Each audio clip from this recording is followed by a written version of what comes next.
Caverna.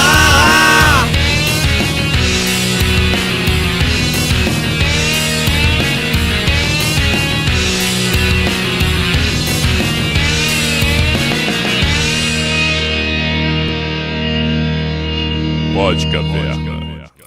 Olá, galera. Está começando mais um Pod Caverna e hoje a gente está pagando uma dívida aí que a gente está prometendo há muito tempo de trazer Marcelo Raiana de uns e outros aí. Fala, Marcelão, beleza? Salve, salve, galera. Salve, cavernosos. Salve. Marcelo, Tudo que é o bem? padrinho do Pod Caverna. Foi a primeira participação que a gente teve aqui. E por ser padrinho do Pod Caverna, vai fazer uma doação com a gente também. Faço. Em espécie. Dependendo da espécie. Pode ser em vatapá também. Vatapá, pode ser. De vatapá, exatamente. Paleta de cordeiro. Então, depois a gente vai explicar para vocês qual é a referência dessas piadas aí. Mas hoje, então, Uma a gente vai lagosta gratinada. Mano. Exato. Hoje a gente vai falar um cadinho aqui sobre um pouco sobre uns e outros, né, cara? E falar um pouco também sobre como é que tá essa vida da gente de quarentena, né, cara? Sem poder fazer show, né, Marcelo? Sem poder fazer nada, né, velho? Eu queria começar aqui falando o seguinte: eu cuido da comunicação aí de uns e outros há muito tempo aí na internet. Cara, tirando Cara, a onda aí. Volta e meia pinta uma pessoa que fala assim: ué, uns e outros voltou. E eu conheço o Marcelo há mais de 20 anos e não teve um período desse aí que eu me lembre que uns e outros tivesse parado, né, Marcelo? Está sempre produzindo alguma coisa, né? Não, é sempre uma pergunta que volta sempre à tona. Uma pessoa que às vezes... É normal que a pessoa se desconecte um pouco, a pessoa casa, tem filho e as preocupações, não vai ficar acompanhando banda. Nem todo mundo acompanha a carreira de uma banda de perto. Então, é normal. Assim como é normal, nego, porra, depois de 30 anos de perguntar: vocês não vão tocar Camila? Não, é de outra banda, por acaso é de outra banda. Confunde, né? Confunde com o Nenhum de Nós, né? Pois é, cara, mas nego confunde o coitado do Moraes Moreira, que morreu essa semana, coitado. Confundiam com o seu Valença o tempo inteiro. Quem sou eu para reclamar? Eu tô aqui de testemunha que quando eu tava gravando com o pessoal do Nenhum Eu confundo o Rafael com o Guel, é um cara do outro, cara. Parece irmão gêmeo. Aí eu ia falar uma coisa, aí a gente tenta defender o cara, é fogo. Não, Rafa, fala aí o que você ia falar. Não, lá quando eu tive com o pessoal do Nenhum de Nós no Imperato, eles falaram a mesma coisa. Que no show deles, às vezes o pessoal fica pra cantar carta missionária. E a gente, para acabar com esse problema, a gente O Marcelo é bem parecido ou toca com o Teddy, Camila, né? ou toca Astronauta de Mármore. Sim, só que com um sex appeal mais aflorado. Né? Aí teve uma vez que um fã mandou um e-mail para mim com a seguinte pergunta: vem cá, por que os Engenheiros do Havaí tem 14 álbuns e uns e outros só tem 4? Olha aí, a pergunta do cara. Como se a banda quisesse. Não, eu quero software 4, não quero gravar mais. Por que a galinha tem 2 patas e o porco tem 4? O porco é o porco. A galinha é a galinha. Pronto.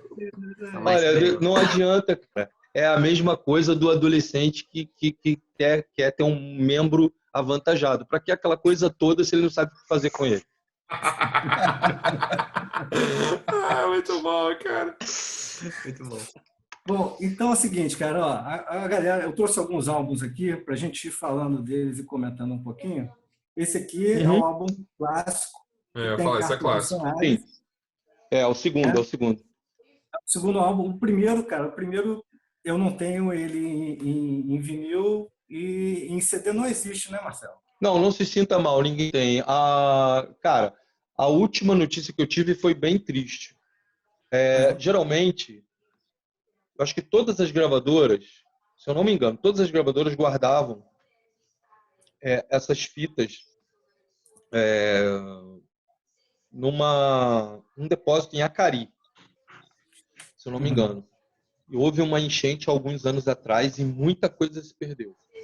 Que merda. Puta E merda. eu tenho medo de que o disco tenha se perdido. Todas as vezes que a gente chegou junto na Polygram para isso, eles desconversaram. Então eu tenho muito medo que isso tenha acontecido. Mas isso aconteceu na época da Polygram ou já quando era Universal Music? Não, isso aconteceu já Universal. Foi uma enchente que teve no Rio de Janeiro, uma daquelas enchentes de verão, né? Sim, sim. Que tem verão que a gente acha que os peixes é que vão governar, né, cara? Vai ter que achar, vai ter Talvez que fosse melhor, caçar né, isso cara? em algum lugar. Talvez fosse Talvez melhor, fosse né? melhor que o Esses Witzel governantes que a gente seria. tem merda aí, né, velho? E aí, cara, é o seguinte, Então, eu queria que você contasse pra gente, um pouquinho pro público da gente, um pouquinho sobre essa demo aqui, ó, que isso aqui era para ser um álbum, né? Que era para ser o quarto disco de vocês, não é isso? na verdade, isso aí, eram duas músicas que faziam parte de um LP que nunca foi lançado, chamado A Sinfonia dos Excessos. Então, Desliga a Luz, Tons do Fim, são músicas que o público veio a conhecer em outros discos, mas elas faziam parte do Sinfonia dos Excessos. Você Pode Ser Feliz, por exemplo, fazia parte do Sinfonia dos Excessos. E outras músicas, agora eu não me lembro mais. Aquela música Vitória também era dele, não? Não. Vitória já era Vitória a uma coisa gente nunca dele. lançou. Uhum. Nunca lançou. É igual Perdendo Vida, que a gente gravou, foi parar no YouTube, mas na verdade, a gente nunca lançou Perdendo Vida. Perdendo Vida você gravou com o Bruno, né? Com o Bruno Gouveia do Biquíni, né? A gente fez uma participação com o Bruno. O Bruno fez uma participação com a gente, mas a gente não chegou a lançar. O lançamento foi abortado. Talvez a gente volte a gravá-la e lance em algum disco, lance ela como um single independente, entendeu? Não sei. Maneiro. Eu queria aproveitar e perguntar, cara, citou aí o primeiro disco. Caso, Marcelo, assim, eu tô torcendo que não, né, cara? Mas caso aconteça essa parada que você comentou, cara, vocês por acaso fariam, não digo regravar, mas vocês já fariam versões novas? Seria uma regravação das músicas do primeiro disco ou não? Vocês fariam uma outra pegada? Como é que seria? Cara, pode até fazer, dá pra fazer. Mas assim, você nunca vai... Cara, eu nunca vou ser aquele garoto de 22 anos. Sim. Assim como o Cal não vai tocar igual, o Nilo não vai tocar igual. Então, seria um trabalho meio que à toa. Né? Porque, na verdade, eu considero esse disco uma gravação de bateria terrível, muito ruim. Porque a gente gravou com uma Simons na época. A gente queria gravar com bateria acústica, mas praticamente nos obrigaram a gravar com a Simons. Que era até, se eu não me engano, era do baterista do Ojeriza. Era do Álvaro, essa bateria. Olha só. Ele alugou para Polygram. E aí a gente gravou, mas, cara, eu considero muito ruim o som de bateria, muito ruim o som do disco, assim. Deixou bem a desejar, porque era a primeira produção do Memê. Sim, Marcelo Memê. Era a nossa estreia em disco. Então, assim, não foi um disco conturbado, porque a gente não sabia fazer, era uma das primeiras experiências, então foi muito difícil. Acho muito difícil, cara, você recriar aquilo. É a mesma coisa que você tocar no circo. Você está tocando no circo no mesmo lugar físico do circo. Nunca será o mesmo circo dos anos 80. Nunca. Mas não vale... Você não acha que vale como um álbum realmente de um revival do primeiro? Não uma cópia do primeiro, não refazer o primeiro, mas o lançamento das músicas do primeiro álbum. Seria interessante a gente... mas a visão nunca será igual, cara. Nunca vai ser igual. Mas eu digo justamente disso. Tipo assim, são as músicas do primeiro álbum, mas são vocês, tantos anos depois. Acho que seria maneiro. É literalmente uma visão diferente. É totalmente diferente. Mas as pessoas, quando ouvem um disco daquele, quando botam um vinil, quando botam um disco, vão querer comparar. Elas querem ter uma experiência. É como se fosse uma máquina do tempo, entendeu? Ah, sim. E se a gente gravar agora, ok, tudo bem, as pessoas vão ter. Mas elas vão ter um produto que não é aquilo que elas esperavam. Agora, existem cópias piratas na internet muito bem feitas desse disco. Era isso que eu ia falar. E a gente deve entrar em negociação com a Polygram. Então, a gente, de repente, pode pegar uma digitalização do disco, né, lá fora. O Biquíni, eu acho que fez isso. Vocês acabaram de me dar uma ideia boa, cara. Ir para Londres. Eita! Fazer isso no Abbey Road. Caralho! Desculpa pra tomar uma cerveja. Mas não agora. O Coelho fez isso. O Coelho pegou, não sei qual foi, não sei se foi um disco ou uma música. Ele falou assim, não, cara, isso aqui só em Abbey Road, isso aqui não dá.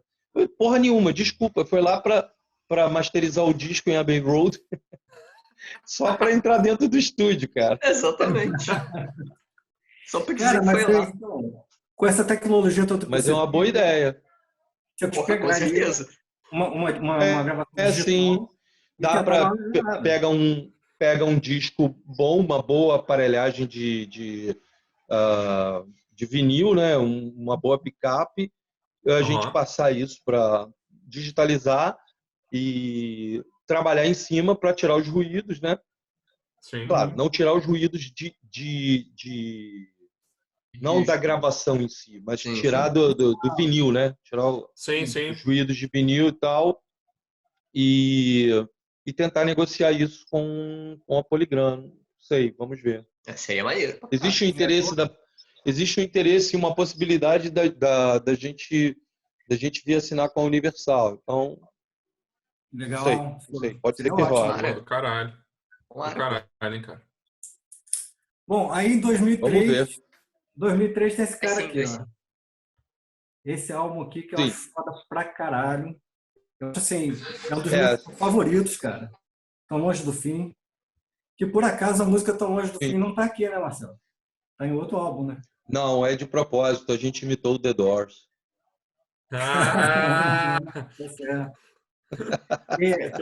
Eu tive a oportunidade de acompanhar uma Sacanagem, a gente fez... Não, existe essa mesma coincidência num disco do The Doors. Legal, legal. Mas a eu música, não me lembro qual é a música.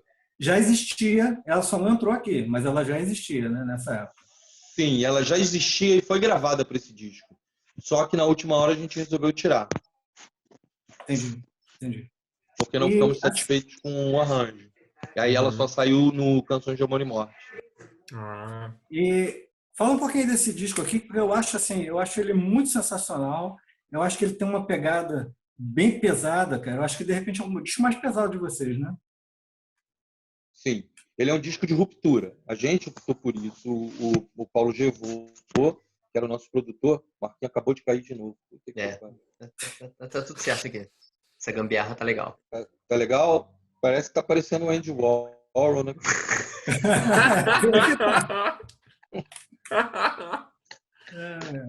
Sensacional. Bom, aí o que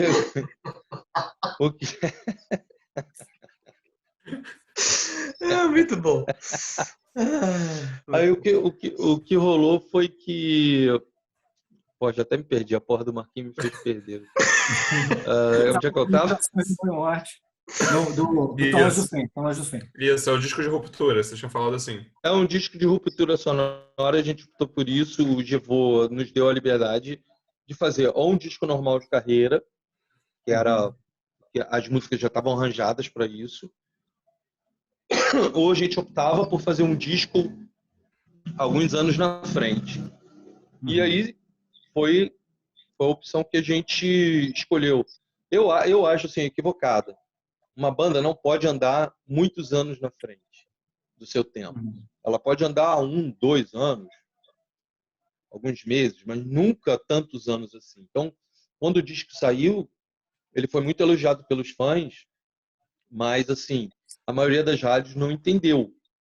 Gostou, curtiu. Eu lembro de ir numa rádio de muita audiência em São Paulo e a programadora falar, cara, maravilhoso, eu tocaria perfeitamente, mas o público não vai entender.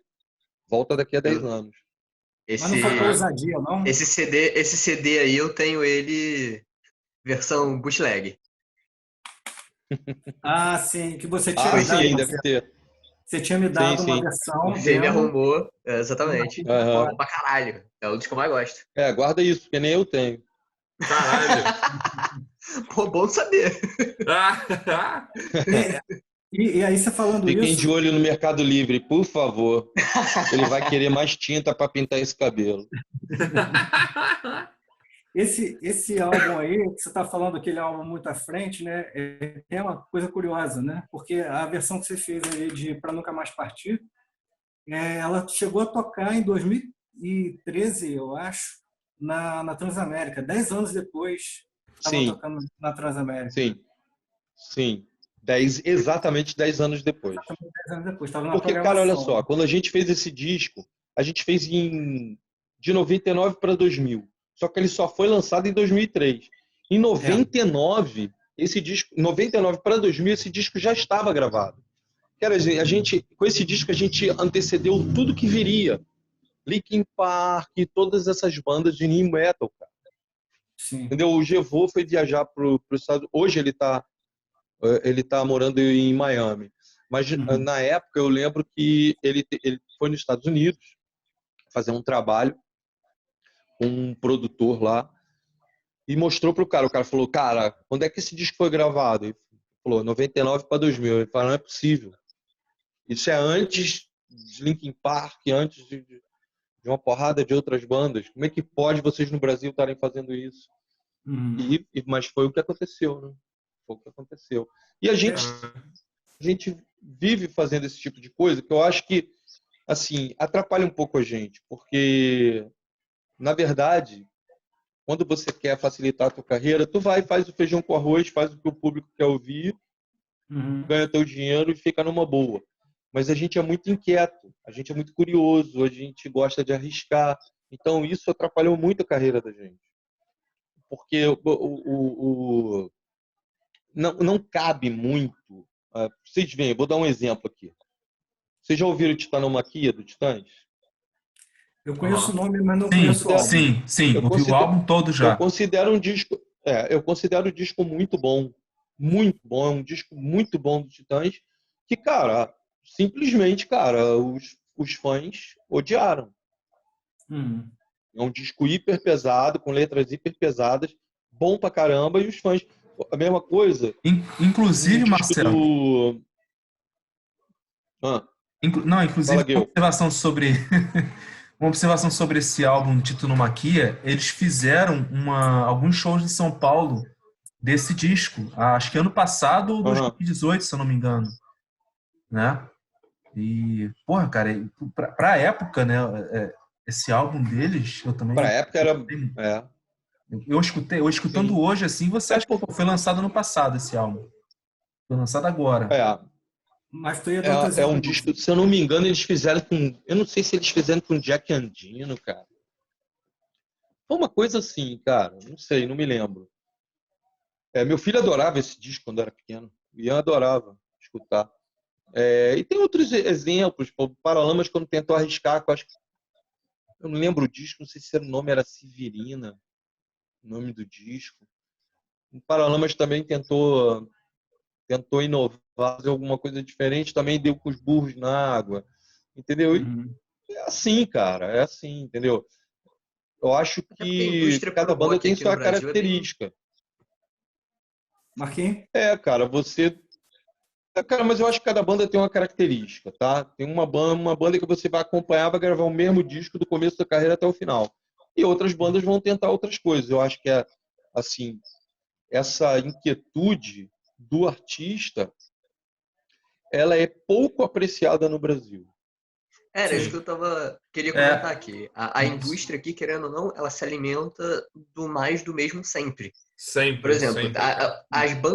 as bandas que estão em alta hoje em dia, isso obviamente no cenário do rock, mas as bandas que estão em alta hoje em dia são as mesmas bandas que estavam em alta há 10 anos atrás, são as mesmas bandas que estavam em alta há 15 anos atrás.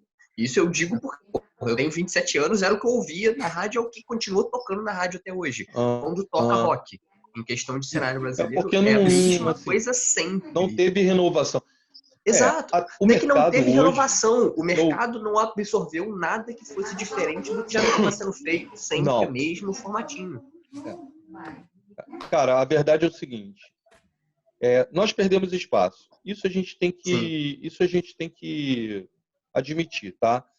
A gente abriu mão, e aí é uma coisa assim que é muito particular, é uma teoria minha, e assim, muitos colegas também pensam igual a mim, que não foi a MTV o problema de tudo.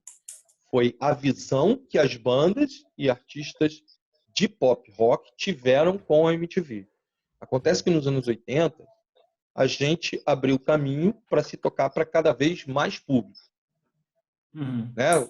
Então, já não bastava o Teatro Ipanema, a gente não bastava as danceterias, a gente queria tocar em ginásio. E depois de ginásio, a gente queria tocar em estádio. A gente queria... Então, cara, a gente chegou a pegar público, nos outros chegou a pegar 2 vezes um público de 250 mil. Caralho. Uma noite só. Entendeu? No final de semana, a gente tocava. No final de semana, quinta, a gente geralmente tocava quinta, sexta, sábado, domingo. Era 200 mil pessoas no final de semana. Caralho. Entendeu? Então, nós lutamos para isso. O pessoal dos anos 90 veio e aproveitou disso. Isso. Falou, bom, cara, os caras abriram uma estrada aqui, pô, tem calçamento, tem tudo aqui, né? Pô, vamos incrementar isso? Vamos botar iluminação, vamos botar placa, vamos botar sinalização na estrada, né? Vamos colocar aqui um posto de gasolina, vamos colocar ali um hospital. E os caras dos anos 90 aproveitaram essa estrada maravilhosamente, venderam como ninguém, fizeram um show como ninguém, os cachês cada vez mais altos. Chegou dos 90 para os 2000, as bandas começaram a optar por tocar por um público mais antenado, eu diria. Por quê? Porque quando você toca por uma multidão de 50 mil pessoas, na verdade, aquela fila ali da frente te entende. Entendeu? Ela compra teu disco, ela lê tua entrevista, ela entende teu trabalho, ela conhece tuas letras, e podemos dizer 10%, 5 mil pessoas te entendem, sabe o que estão assistindo. O resto vai porque te viu na televisão, ou porque conhece uma música, ou porque acha você bonitinho. E isso é até hoje. Entendeu? Pois mas isso acontece com todos os artistas, não é só com a gente, sim. Não. Vai, com certeza. O resto vai porque tem uma festa lá, tô a fim de tomar cerveja e ver se eu arranjo alguém para passar a noite. E é por aí. Aqueles 5 mil ali da frente, né? Estou dizendo ali da frente para facilitar o negócio. Dali daqueles 50 mil, 5 mil pessoas sabem o que vão assistir. Isso é normal. Então as bandas, na virada dos 90 para os 2000, resolveram que gostariam de tocar só para quem entende eles. Então começaram a fazer shows em lugares para 200, 300 pessoas, achavam que a MTV era o lugar dele, e era realmente, falava a língua das bandas de rock, falava a língua do jovem, né, e falava a língua rock and roll, mas dava traço de audiência. Enquanto eu fazia um Faustão, fazia um Chacrinha, você atingia quase que o território nacional inteiro. Então, aquele fã lá do Acre, que não tinha condições de te ver, não tinha condições de ir a um show teu todo mês, ou de 2 em 2 meses, às vezes você ia lá de 5 em 5 anos, o cara tinha chance de te ver na televisão, ou, né, ver uma entrevista tua na TV, ou ver você no Fantástico, ou ver você no Globo de Ouro. O que aconteceu é que essas bandas abriram mão disso para se engajar numa TV que falava a língua deles. Ok, beleza, tudo bem, tudo legal. Mas falavam para traço de audiência. Sim. E aí você sabe, você que já andou de ônibus, você sabe que quando você levanta do lugar, amigo, alguém senta. Alguém vai pegar rapidinho. Alguém sentou. Então, quem sentou foi quem? as bandas de pagode, o sertanejo, entendeu? A galera do funk, que já na década de 90 já tinha. Sim. E aí as bandas de rock foram abrindo espaços. Nós somos uma banda, eu posso definir uns e outros como uma banda de arena. Quanto mais gente, melhor. Entendeu? Agora, tem bandas que não. Quantas vezes quanto menos, melhor. Sim. Biquíni é uma banda de arena. Capital Inicial, uma banda de arena. E assim, eu não vou citar nomes, mas outras bandas mal se aguentam numa casa de 500 lugares. Entendeu? E elas sabem a limitação delas. Sabe? Não é só uma limitação de público, é uma limitação técnica. É uma limitação musical. Uhum. Entendeu? Então, isso é normal, cara. Isso é normal. Assim como a gente também tem uma limitação. Agora, nós desenvolvemos a nossa carreira desde os anos 80 para tocar para cada vez mais pessoas. Uma coisa que eu estou satisfeito. Eu já fiz show para 23 pessoas, cara. Eu fiz show para 23 pessoas e foi o melhor show da minha vida. E já fiz show para 50 mil pessoas que foi um horror, uma coisa horrível. Entendeu? Então, assim, não é só a quantidade, não. A qualidade também. Agora, você não pode optar por uma coisa ou por outra. A verdade é a mesma coisa que nas redes sociais. Você fala para 50 milhões de pessoas para você pegar ali, quem sabe, se você tiver sorte, 10%. E é mais ou menos ali o show. Agora, se você continuar tocando para o público que te entende, você nunca vai chegar a dar oportunidade a um cara que nunca te ouviu te ouvir. Bom, aí eu queria agora então falar desse álbum aqui. Vocês foram, né, para Esse é o meu favorito. A Universal e gravaram uns e outros Canções de Amor e Morte, que tem o Maca no baixo, né? Sim, o Macarrão que gravou esse disco que fez parte da turnê com a gente. Macarrão conheço desde garoto. Meu pai trabalhava com a mãe dele no Banco do Estado do Rio de Janeiro. Porque ele tinha cabelo. No BEG, né? Banco do Estado da Guanabara, depois no Banco do Estado do Rio de Janeiro, no Banerj. E o Macarrão era filho dessa colega do meu pai. Esqueci o nome dela, esqueci o nome da mãe do Macarrão. Caraca, me deu um branco agora. Mas eu conheço o Macarrão desde molequinho mesmo. Já era careca. O sujeito vai ficando velho aqui, eu não estou conseguindo ler aqui qual é o ano desse álbum. Esse álbum aqui é de 2012. Cara, não. É antes. 2007 ou 2008. 2007 ou 2008, uma coisa assim. Cara, assim, e aí ele já tem uma pegada diferente, né? Ele é mais intimista, eu acho, um pouco, né? Sim, porque esse disco aí também foi uma ruptura de não trabalhar com produtor. Eu com o Nilo, falei, Nilo, eu quero gravar um disco, mas eu quero fazer do estúdio a masterização. Não conseguimos. Claro, mas construímos um estúdio, fizemos a pré-produção, fizemos a produção, a produção durou cerca de 6 meses. Aí, cara, eu terminei esse disco, terminou meu casamento, nossa, caralho, esse disco aí pesado, 6 meses, pesadíssimo. E assim, é um disco que ele conta a história do término do meu casamento antes dele acabar. Caraca. Esse disco é um negócio muito esquisito, cara, porque eu não tinha a mínima ideia desse disco. Caramba. Aí eu, passeando pelo centro da cidade, eu entrei numa livraria ali na Praça 15. Tinha uma livraria ali, a entrada dela era bem na 1º de março ali. E eu entrei ali, tava um calor desgraçado. Eu falei, cara, vou dar um tempo aqui, vou dar uma olhada nos livros, vou tomar um café, vou ver qual é. Aí, cara, me deparei com uma foto, A Mulher Violino, do Man Ray. E aí, fiquei com aquela foto na cabeça, Cheguei pro Nilo, falei, Nilo, olha só, tinha um outro nome, era 12 canções de amor e morte. E a gente cortou o 12 e fizemos canções de amor e morte.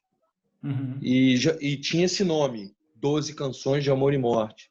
E aí eu falei, cara, eu tenho a capa. Então, a capa, ela foi idealizada antes de qualquer música. E aí a gente fez essa capa bem curioso. E é engraçado essa capa, porque a modelo que nós pagamos, que nós contratamos para fazer essa foto nua, na hora ela desistiu. E aí a gente estava lá esperando se ela decidiu ou não. Chegou uma menina para entregar uma encomenda lá no Hotel Glória. E a menina era linda. Aí a gente falou, cara, tu topa tirar a roupa, tirar uma foto? Ela, claro, tirou a roupa e tirou a foto. Caralho! Mostra aí. Porra! Que maneiro, cara. Mostrando aqui, aí, olha lá. Bem louco. Caraca. Histórias, né? Histórias de CD, né, cara? Isso é muito interessante, né, cara? É ela que tá no clipe, naquele clipe de... É ela que tá no clipe, Como é que é o nome da ela música que tá no dele? clipe. Qual é a música que ela tá no clipe? Um dia de cada vez, dia de cada vez.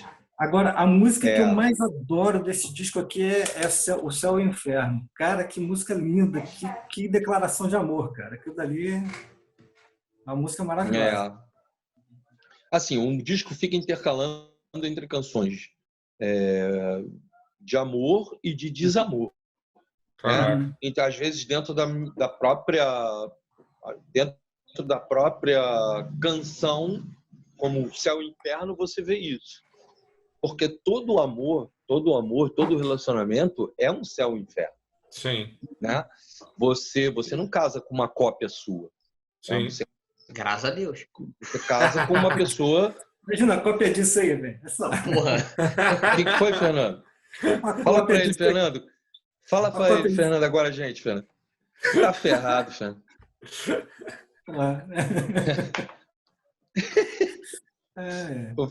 Então, o que acontece é o seguinte, assim, eu já passei por 3 casamentos, né? Me separei agora recentemente, então sou um veterano nessa aí.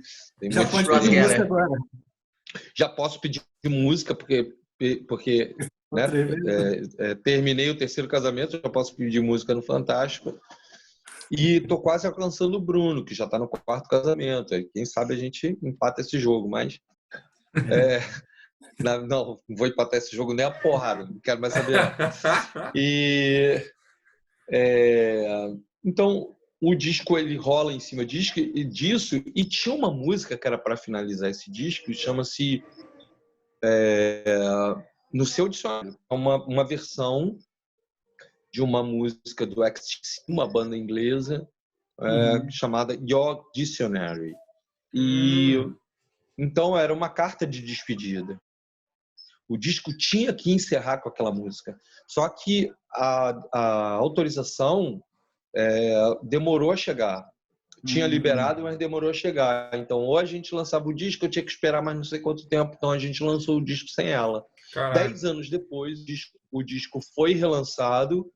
E aí a Universal incluiu no seu dicionário na versão de 10 anos do disco. Caralho. E assim, o disco tinha que encerrar com essa música e não tinha outra música. Aí eu falei, Nilo, tem que encerrar com uma música, não interessa seja qual for.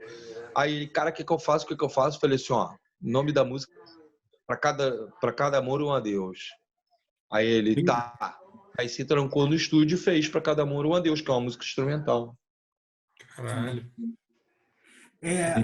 Agora, então, quem for escutar nas plataformas digitais já escuta com essa música Seu Dicionário, né? Com o Seu Dicionário, que é uma letra, eu acho que é uma das letras mais pesadas e mais ressentidas e mais cruéis, e cheias de ressentimento que alguém pode ter feito. Caralho. Mas você se manteve muito fiel à letra original ou meio que vocês... Não tinha como. Não tinha como. Eu costumo fazer o seguinte, uma música, ela não é versionável. Assim, não é qualquer música que dá para fazer versão. A música tem que se apresentar a você. Senão você faz merda. Entendeu? Sim, O é Zé Ramalho verdade. que é um puta de um compositor. O Zé Ramalho, porra, eu considero, assim, tá entre os meus ídolos. Mas, cara, bate na porta do céu não dá. Realmente não. Não rola, entendeu? Eu não quero tocar em você, ó baby. Não dá também. Não rola. Tocar. Não dá. O Fernando nossa. está de tocar. É Não verdade. rola, entendeu? Então, a música tem que se apresentar a você. Eu fiz 14 versões em 7 dias. O Fernando está de prova disso. Fernando, eu estou sempre mostrando as coisas pro Fernando. Mas as músicas se apresentaram a mim. Ela, ei, oi, tô aqui, não quer me versionar? Então é por aí, entendeu? Não é qualquer música que você... vou dar outro exemplo. Aquela música que Para você... Nunca Mais Partir... Para Nunca Mais Partir, né? Fala de Para Nunca Mais Partir primeiro. Para Nunca Mais Partir, a história que eu soube... Eu gostava muito dessa música nos anos 80, e eu, quando ia para as baladas, na época eu não falava balada, quando eu ia para night, e sempre tocava, cara. Sempre tocava Love Vigilantes no... Do né, New o Order, DJ né? sempre tocava e tal. Eu gostava muito dessa música, do New Order. E aí eu soube, alguém me falou o seguinte, falou, cara, mas tu sabe o que quer dizer a música? Eu falei, não sei do que se trata. Ele falou assim, não, cara, isso é uma letra inspirada numa coisa que aconteceu muito na Inglaterra na Segunda Guerra Mundial, que aconteceu com o pai do Pete Townshend, do The Who. Sim, guitarra de The Who. Ele foi para a Segunda Guerra e quando ele voltou, ele foi dado como morto e acharam a identificação dele. E aí entregaram a identificação e uma carta de condolências do governo, né? Do governo inglês. E aí a mulher dele, naquele período de guerra, Inglaterra, cara, o centro de Londres, cara, eu acho que eram 2.000 bombas diárias, cara, no centro de Londres. Ficou em ruínas, né, cara? Marcelo. Londres, pode que a gente puxar. fala Londres é uma coisa muito ampla hoje. Mas Londres mesmo, é o centro financeiro. Ali é Londres. Aquilo ali é Londres. E foi ali exatamente onde a maioria das bombas caíram. Assim, então, cara, era uma cidade destruída. E, cara, uma mulher sozinha, com filhos, o marido morreu na guerra, cara, quem se apresentasse, porra, me salva aqui, pelo amor de Deus, entendeu? Isso foi normal, aconteceu muito durante a Primeira Guerra e a Segunda Guerra Mundial. Mulheres que se casavam de novo e depois o marido voltava para casa. E aí essa é uma história bem... Dado como morto, mas estava vivo. Mas estava vivo, por exemplo, estava ferido, estava em algum hospital de campanha, ou tinha sido preso tinha sido feito prisioneiro pelo inimigo e tal, e várias coisas. E essas identificações, elas se arrebentavam, caíam no chão, caíam em cima de outro corpo. Caralho. Entendeu? Então, o cara achava um corpo com aquela identificação em cima ali do cara, é o cara e tal. Acontecia muito isso. E aí, cara, eu fiz um paralelo com a nossa vida de músico. Porque, cara, você viaja tanto. Teve uma época na minha vida que eu viajava terça, quarta, quinta, sexta, sábado, domingo. Chegava segunda, chegava em casa, trocava as roupas, terça, quarta, quinta, sexta. Por exemplo, eu não vi meu filho nascer. Meu filho nasceu uma semana antes do tempo. Ele era para nascer no dia 15 de dezembro, ele nasceu no dia 9, cara. E eu tava em show, cara. Eu fui ver ele no dia seguinte. Então, assim, é uma coisa que, assim, isso, assim, apesar de eu não ter tido culpa, porque no dia programado não tinha show, não marquei show, nada, mas ele nasceu antes. Então, assim, por mais que eu saiba, né, aqui, eu não tive culpa disso, aqui dói. Pra caramba, né? Entendeu? Cara, de você não ter visto o teu filho nascer, meu filho ficou doente, foi internado, eu só fui aparecer no dia seguinte, tive que voltar correndo de São Paulo, porque estava viajando. Eu fui fazendo um paralelo com a gente, com as viagens, com as turnês. Então, se você lê a letra da música, ela trata exatamente do mesmo tema. Até posso apostar entre o azul do céu e o mar, que meu coração não pôs ninguém em seu lugar, que seu coração não pôs ninguém em meu lugar. Será? Eu não sei. Entendeu? Então, ela traça um paralelo entre aquilo que aquele soldado aconteceu com aquele soldado na Segunda Guerra Mundial, Primeira Guerra Mundial, e o que acontece com a gente quando sai em turnê 1 mês, 2 meses, e depois não sabe se tem família quando volta. É mais ou menos isso. Brilhante, cara. Porra. Tem aquela versão que você fez, cara, de 7 Seconds. Aquilo chegou a ser gravado? Como é que aconteceu aquilo? Porque aquela versão ficou linda. Não, aquela letra foi um pedido da gravadora para uma cantora brasileira radicada na Suíça. E assim, cara, estourou na Europa, estourou. Assim, nunca ganhei tanto dinheiro com uma canção que era uma versão. Assim, uma versão você recebe, quando recebe, você recebe 16,6666% daquilo que a canção arrecadou.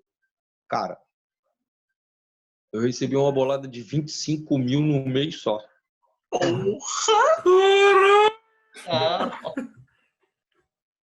Caraca, cara. Marcelão, vamos agora falar desse álbum aqui, que eu tenho as 2 versões dele aqui. Momento jabá. Momento jabazão.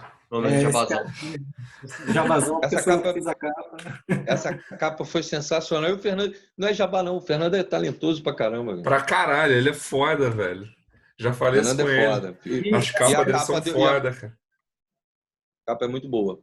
É uma das melhores capas da gente. E o legal, cara, foi o seguinte, que a gente fez um artezinho muito pequenininho, né, magrinho, porque era independente, né? E aí veio a Sony.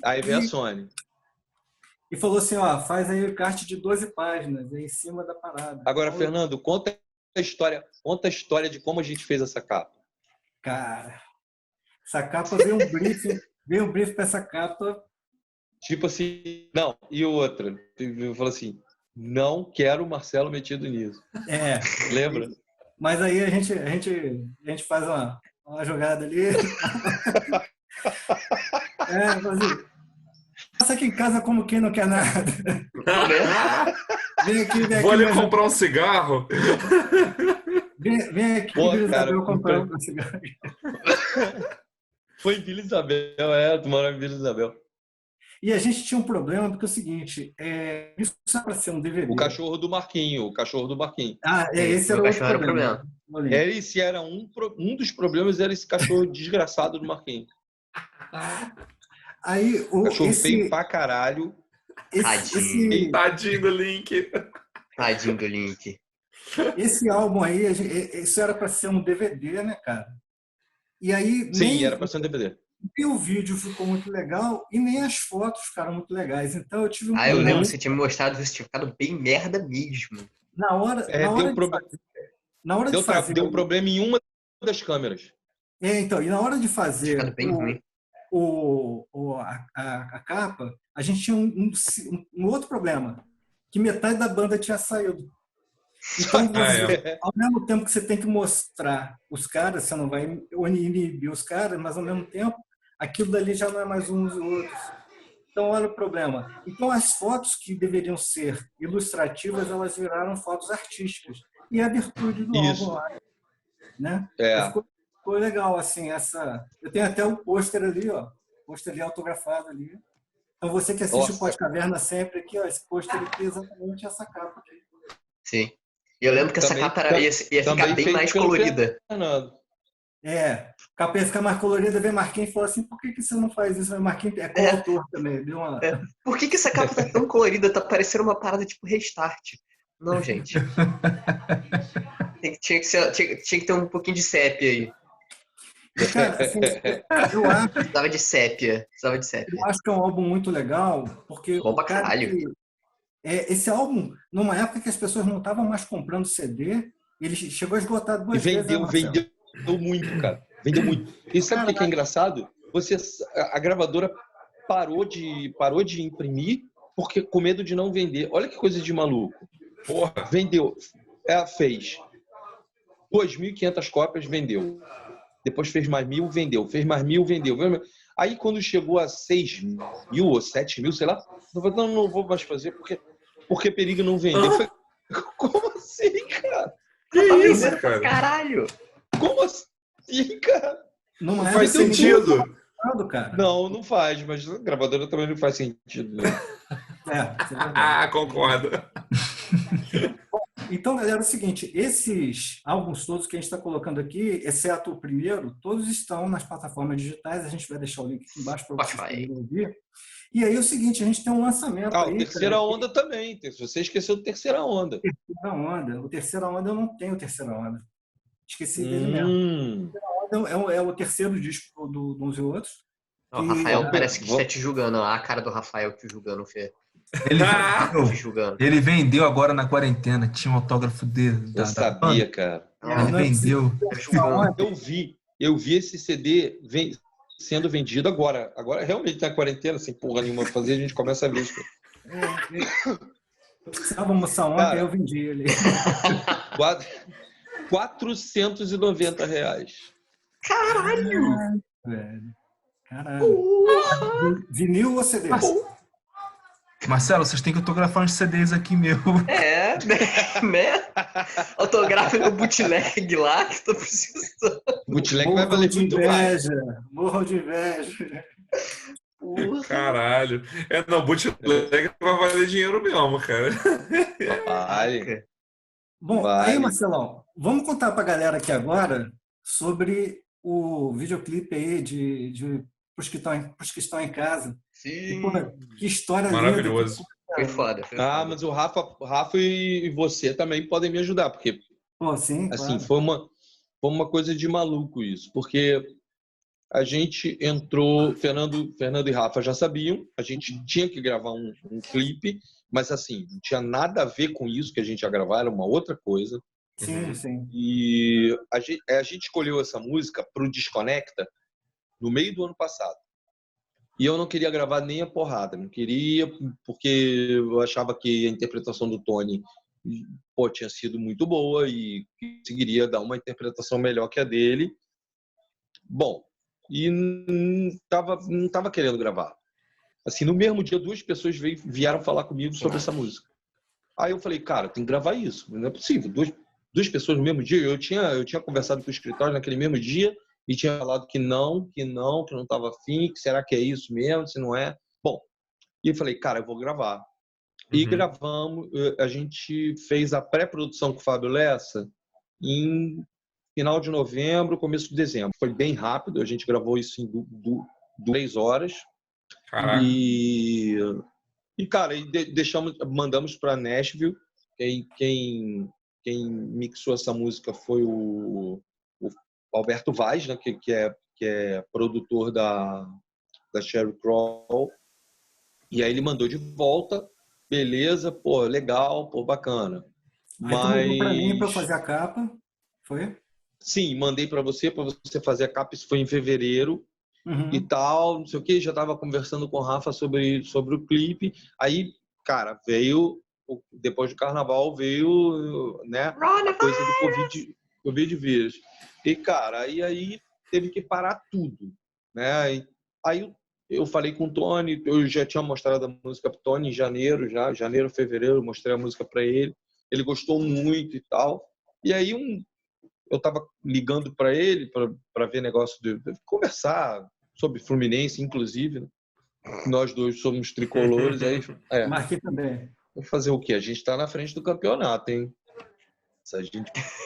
Sem tomar nenhum gol. Esse campeonato que não vai ter sem tomar nenhum gol. No último mês. Não vai ter fim, não vai ter fim. E aí, cara, o que aconteceu? O Tony me ligou escuta, não vai lançar música não, cara? Ficou tão legal e tal, não sei o quê. Aí eu falei, cara, bicho, a gente ia lançar agora dia 20 de março, a gente ia lançar a música no Ribalta, só que veio o coronavírus e, cara, esse isolamento, aí o Tony, eu ligando pro Tony para tratar de outros assuntos e tal. E acabou que o Tony falou, cara, vocês não vão lançar isso. Pô, olha o nome dela e tal, não sei o quê. Aí liguei pro Rafael e Rafael, a gente começou a conversar sobre como isso poderia ser feito. Então, podemos gravar cada um na sua casa e não dá para juntar todo mundo, né? Por causa do isolamento. O que a gente faz? Cara, vamos pedir para as pessoas mandarem. A primeira ideia era que as pessoas mandassem. Peraí, deixa eu voltar com o Marquinhos. Marquinhos, você tá com cara de babaca mesmo. Relaxa que tá funcionando. Tá funcionando? Tá funcionando? Tá. E aí o que eu tava falando mesmo? Você ligou pro E aí Rafa. a primeira ideia era a gente colocar as pessoas fazendo coisas normais em casa, lavando louça, varrendo a casa e tal. Aí depois veio a ideia do hashtag pros que estão em casa. E depois veio a ideia das frases. E aí a gente tinha ideia assim de pegar uma pessoa em cada parte do mundo. Então começamos a contactar um monte de pessoas em todas as partes do mundo, mas assim, fãs da gente, amigos e tal. Mas isso não foi possível, porque muita gente mandou vídeo, mas muita gente também não mandou. E algumas pessoas se negaram a participar. Assim, o que eu acho super normal. Ninguém é obrigado a fazer nada. O material que foi para a mão do Rafael foi muito legal. Eu não tinha visto todo o material, porque alguns eram amigos do Nilo, outros amigos do Rafael, outros amigos do Fernando, outros amigos do Guel, do Piano e tal. Então, ninguém tinha visto o material todo editado. E então, assim, a surpresa quando o vídeo... quando o Rafael mostrou o vídeo, assim, cara, foi emocionante. Então, Eu chorei, cara. a primeira reação de todo mundo que me falou foi: eu chorei. Cara, foi lindo, ficou cara. gente chorando, cara. Gente chorando, assim, porque o Dapiev foi um dos caras que, assim, depois que passou na Globo News, o Dapiev, cara, me ligou e falou assim: cara, obrigado por ter feito esse vídeo, porque foi maravilhoso, todo mundo precisava disso, as pessoas estavam precisando disso. Então, assim, foi muito legal. Acho que a gente foi muito feliz com o vídeo. Não esperávamos essa coisa toda, até porque a gente ia fazer um negócio completamente diferente. Né? Se não tivesse, como é que as coisas acontecem, né, cara? Foi algo muito espontâneo, né, Marcelo? Que está sendo assim, muito espontâneo. Cara, a gente, as pessoas, assim, 15 minutos, a gente conversando, a gente desenvolveu a ideia. Cara, isso foi muito rápido. Foi muito rápido mesmo. Então muito você legal. aí, cara, você aí que está ouvindo a gente falar sobre esse clipe, eu estou deixando aqui na descrição, tá? Então, duas coisinhas para fazer. Se você não for inscrito no Pod Caverna ainda, você se inscreve no Pod Caverna. Se você já for inscrito no Pod Caverna, entra lá no canal do Uns e Outros, se inscreve lá no canal do Uns e Outros, tá? Isso aí. Assiste esse vídeo, compartilha esse vídeo, que tá lindaço, cara, tá muito bonito, tá muito lindaço inspirador, mesmo. Tá inspirador. E a essa altura do fato, nem fumaça tem cano de descarga.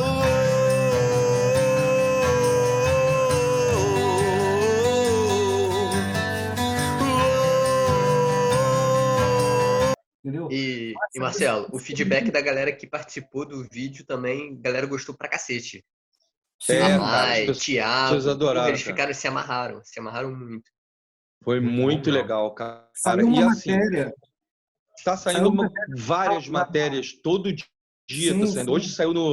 Hoje saiu no caderno B do Jornal à Tarde de Salvador. Saiu também no Correio Brasiliense. Saiu um monte de jornais. Sim. Nossa. Todo mundo que se emociona, cara. Não tem como, assim. Ficou muito engraçado que assim, eu fui emocionado depois que eu vi, que eu parei para assistir mesmo, porque a gente vai editando, aí vai renderizando, aí vê, teve uma hora que eu parei, que eu assisti, entendeu? Depois que depois que foi no dia seguinte, assim, que eu parei, que eu fiquei assistindo. Realmente, foi uma... Cara, e tem umas coisas muito bacanas, assim, por exemplo, as pessoas se envolveram. Sim. O Dado Villa-Lobos do Legião ligou pro Tony e falou: Tony, cara, os outros gravou um clipe com a tua música, tá maravilhoso, vê, cara, tá viralizando, não sei o quê. E assim, mandando as conversas para mim, assim, muito legal isso, cara. O Sérgio Espírito Santo falando com o Dapiev, porra do caramba, vou tentar furar o bloqueio do Corona e passar isso na Globo News. Quer dizer, todo mundo se emocionando. Cara, olha só, vou contar um negócio para vocês que eu não sei nem se eu deveria, mas muita gente se ofereceu para trabalhar de graça pra gente. De graça, recebendo um tostão. Caralho. Muita gente se ofereceu, se voluntariou para, eu sou divulgador aqui de tal lugar, quero trabalhar assim, cara, mas não tem como te pagar e tal. Não, eu trabalho de graça, só para divulgar a música e o disco. Nossa, cara, mas muita gente ligando para o escritório, se oferecendo para trabalhar de graça. Isso, assim, é um negócio que dificilmente acontece, cara. É uma coisa que chamou muita atenção, né, nesse videoclipe ali, com essa música e tudo mais, foi a mensagem de aproximar as pessoas, mesmo que elas estejam em lugares distantes. Isso é uma mensagem que passa muito de se aproximar as pessoas nesse momento que está todo mundo, cada um no seu canto, e foi uma mensagem... E uma coisa também, né, Rafa? E, assim, que você tá em confinamento, você está em isolamento com a sua família, isso não quer dizer uma coisa ruim, porque antes desse vídeo, qual foi a ideia desse vídeo? Pouco antes disso tudo acontecer, eu recebi muito telefonema de amigos meus se queixando, se ressentindo de porra, cara, tô nessa rotina aqui, não aguento mais, meu filho fazendo bagunça em casa, não consigo trabalhar, tô de home office, cara, já briguei com a mulher e tal. Eu falei assim, cara, mas você saiu da rotina. Você saiu, a tua rotina era aquela. Você saiu da rotina, agora você tem que se adaptar a isso. Por que você não aproveita para se aproximar da sua esposa, para você ter um relacionamento mais próximo com o seu filho, conhecer seu filho, né? Se você está em isolamento com seus pais, como eu tô, por exemplo, eu tô com meus pais eles têm mais de 80 anos, então sou eu que estou fazendo compras, sou eu que estou na farmácia, sou eu que vou pagar contas e, assim, a gente acaba se aproximando mais. Eu, por exemplo, eu não sei, eu vou dar um furo aqui, porque nem todo mundo sabe, mas a minha biografia começou a ser escrita hoje. Caralho, que foda. Então, Breaking News. E aí eu recebi o primeiro capítulo hoje, os 2 capítulos.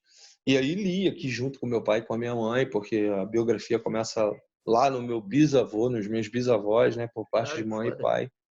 E aí, cara, assim, foi emocionante, assim, ver eles relembrando, ver eles uma coisa que foi contada e lembra outra e outra e outra. Então, assim, foi um momento nosso.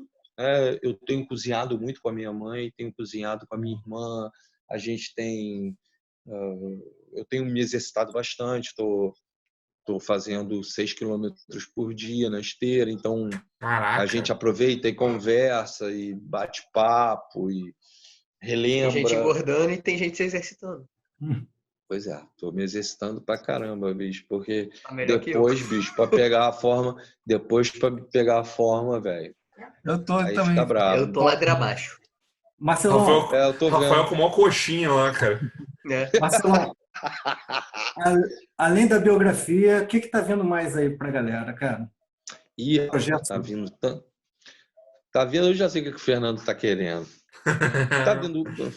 A gente já tá lançando junto com o Desconecta, que a primeira música do Desconecta é para os que estão em casa. Então, é um disco que ele não é bem um disco acústico. Terão músicas acústicas, terão músicas com guitarra, com órgão, por exemplo. Caralho. Mas sempre sempre releitura, sempre uma releitura, e mais pro lado do soft rock, uma coisa mais leve. O Desconecta é para isso. Poucos instrumentos, então você vai ter algumas músicas com violão, baixo e violoncelo. Violão, sempre com violão, né? Violão, piano e, sei lá, violinos, entendeu? Então, ou escaleta, ou acordeon, tem músicas que vão ter com acordeon. Então, é sempre um set pequeno, assim. 2 violões, percussão e violinos e cordas, entendeu? Então, vai ser nessa onda. Agora, não significa que as músicas vão ser acústicas. Nem todas serão. Algumas terão guitarra, outras teclado, órgão e tal. Tô curtindo pra caramba isso, porque tá colocando a gente numa caixinha. Tá tipo, se vira com 2 violões, entendeu? Faz isso aí com 2 violões. Então isso acaba que isso me assustou um pouco no começo, mas assim, agora tá me dando um certo prazer de diminuir a carga em cima das músicas, né? Não ter aquela coisa de bateria, guitarra, as coisas todas. Oi? O som do violão, os violões depois que estão em casa tá maravilhoso. Estão lindos mesmo. Nossa. Sim, estão muito bonitos. Caraca, eu falei assim, que violão cheio, cara, né? Cara, aí de novo, o Nilo gravou isso assim. Passa. Vai cair, galera. Passa, grava. Passa, grava. Passa, grava. Acabou. Caralho. Você gravou isso, cara, em 40 minutos. 3 violões. Bom, aí, então é o seguinte, o Marcelo estava falando com a gente aqui, caiu aí a ligação dele. Então, a parada é a seguinte, além do projeto Desconecta, tem um outro projeto mega legal, cara, que eles estão fazendo, que é o Tordesilhas, que eles estão contactando, assim, vários músicos de várias bandas da América Latina, né? Que a gente tem aí essa barreira linguística, né? E por conta disso, a gente ouve pouco e conhece pouco até o rock da América do Sul, né?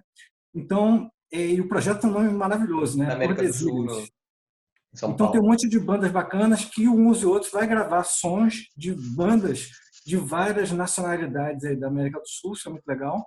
E, ao mesmo tempo, é provável que uma dessas bandas aí grave coisas de uns e outros. Então, é um projeto assim, muito bacana que talvez saia esse ano ainda, de qualquer maneira já está em produção. Né? Então, cara, alegria enorme aí ter o Marcelo com a gente. Se você gosta de podcast, o podcast número 1 aí do Podcaverna foi com o Marcelo Rayana. A gente gravou com ele falando sobre regravações e versões. Um papo aí que a gente conversou hoje um pouquinho. A gente conversa bastante mais nesse podcast. Aqui embaixo na descrição tem esse link aí também. Beleza? Convenhamos, Marcelo faz isso muito bem, né? Com certeza, com certeza. As versões ficaram todas, que são muito legais, assim. E aí, cara, a gente se vê então no próximo Podcaverna. Valeu? Isso aí. Valeu, gente. Valeu, galera. Fique em casa. Que porra é essa, velho? Tá Valeu, gente. Valeu. Por isso que é bom deixar alguns segundos pra gente pegar essas coisas assim. Eu fiz uma surpresinha com o Diego. Caralho, olha a cara do Marquinho, galera. Parece um Grinch, né, cara? Exato, igual o Grinch, cara. Caralho, você salvou isso aí, Rafael.